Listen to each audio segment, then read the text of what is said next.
এয়া শব্দ শুনি গম পাইছেই চাগে নহয় নে কিমান ক্ৰিস্পি হৈছে। হয়, আজি মই আপোনালোকলৈ তিতাকেৰেলা ফ্ৰাই ৰেচিপি এটা লৈ আহিছোঁ। আমি তিতাকেৰেলা ভাজি খাইছোঁ, তিতাকেৰেলা পিটিকাও খাইছোঁ, কেতিয়াবা তিতাকেৰেলা ফ্ৰাই খাইছোঁনে?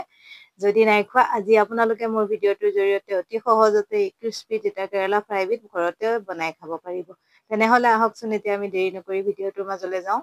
তাৰ কাৰণে এয়া মই তিতাকেৰেলা লৈছোঁ। তিতাকেৰেলাখিনি মই ধুই থোৱা আছিলে। এতিয়া মই এইখিনি আগটো আৰু গুৰিটো এনেদৰে কাটি লৈ পেলাই এনেদৰে পাতল পাতলকে ধুনীয়াকে চকলিয়াই লৈছোঁ। এই তিতাকেৰেলা ফ্ৰাইবিধ বনাবলৈ একেবাৰে সহজ আৰু খাবলৈও বহুতেই সোৱাদ। তিতাকেৰেলা খাই যিসকলে বেয়া পায় বা তিতা কাৰণে, আজি মই আপোনালোকক এইটোৰ এটা টিপছ দিম যে তিতাকেৰেলা তিতাটোও কমি যাব আৰু খাবলৈও বহুত সোৱাদ হ'ব। যিসকলে তিতাকেৰেলা খাই বেয়া পায় তেওঁলোকে সদায় খাবলৈ মন কৰিব। এই তিতাকেৰেলাখিনি চকলিয়াই হোৱাৰ পিছত এতিয়া মই বাতি এটাতে পানী লৈ তাত মই নিমখ দি দিলোঁ আৰু তিতাকেৰেলাখিনি ইয়াত দি 10-15 মিনিটমানৰ কাৰণে তিয়াই ৰাখিম। এনে কৰিলে তিতাকেৰেলা তিতা ভাৱটো কমি যায়। এয়া মই পানীখিনিত তিতাকেৰেলাখিনি দি দিলোঁ আৰু 10 মিনিটৰ পিছত এয়া চাওক 10 মিনিট হোৱাৰ পিছত এইখিনি অকণমান কোমল কোমল টাইপৰ হৈ যায় আৰু এতিয়া এইখিনি মই পানীটো এনেদৰে চেপি চেপি চালনী এখনলৈ টুকি লৈছোঁ। এইখিনি এতিয়া মই চালনীখনলৈ টুকি লোৱাৰ পিছত কিছু সময় মই চালনীখনতে ৰাখি দিম যাতে কেৰেলাৰ পৰা গাৰ পানীটো ধুনীয়াকে শুকাই যায়। যদি পানী বেছি থাকে তেতিয়াহ'লে যেতিয়া ফ্ৰাই কৰিম ই ক্ৰিস্পি নহ'ব।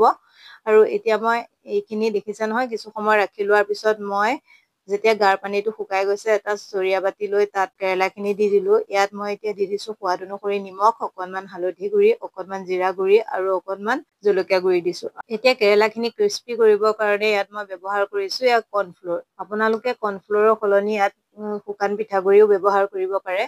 আৰু কৰ্ণফ্ল'ৰখিনি মই এতিয়া কেৰেলাখিনিৰ লগত এনেদৰে ধুনীয়াকে সানি লৈছোঁ আৰু এতিয়া কেৰাহীত তেল গৰম কৰি এনেদৰে এপিচ এপিচকে তেলত তিতাকেৰেলাখিনি দি গৈছোঁ। তিতাকেৰেলাখিনি ফ্ৰাই কৰোঁতে তেলখিনি একদম ধুনীয়াকে গৰম হ'ব লাগিব।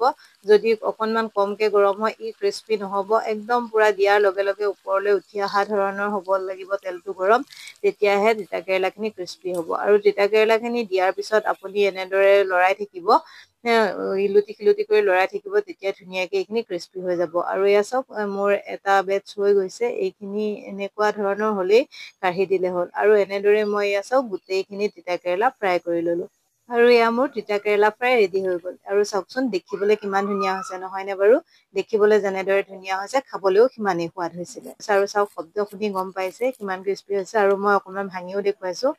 ইমান ধুনীয়া ক্ৰিস্পি হৈছে। আপোনালোকে যদি এনেদৰে তিতাকেৰেলা ফ্ৰাই কৰি খোৱা নাই তেনেহ'লে মোৰ ভিডিঅ'টোৰ জৰিয়তে আপোনালোকে এবাৰ এই তিতাকেৰেলা ফ্ৰাইবিধ কৰি খাই চাবচোন আৰু খাই কেনেকুৱা পালে মোক কমেণ্ট এটা কৰি জনাবলৈ নাপাহৰিব। শেষত মোৰ তিতাকেৰেলা ফ্ৰাই ৰেচিপিটো কেনে পালে কমেণ্ট এটা কৰি জনাবলৈ নাপাহৰিব। যদি ভাল পালে লাইক, কমেণ্ট, শ্বেয়াৰ কৰাৰ লগতে চেনেলটো ছাবস্ক্ৰাইব কৰি দিব। আজিলৈ বাই বাই।